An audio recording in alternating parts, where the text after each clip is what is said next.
Hello, in this video I'm gonna show you how to create a WhatsApp backup on the Huawei Nova 13.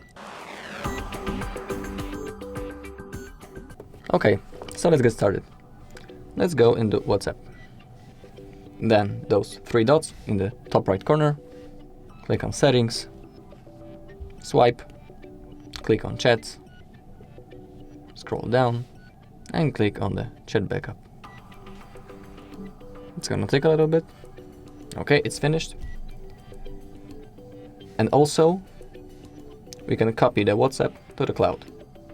Simply go to the settings, your Huawei ID, click on cloud, select your device, and then click on the backup options. And now enable the WhatsApp.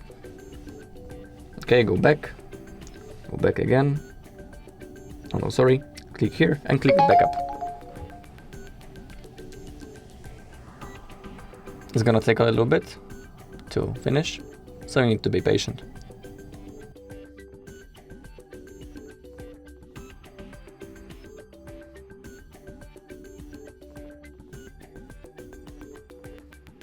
Okay, it has finished, we can click on done.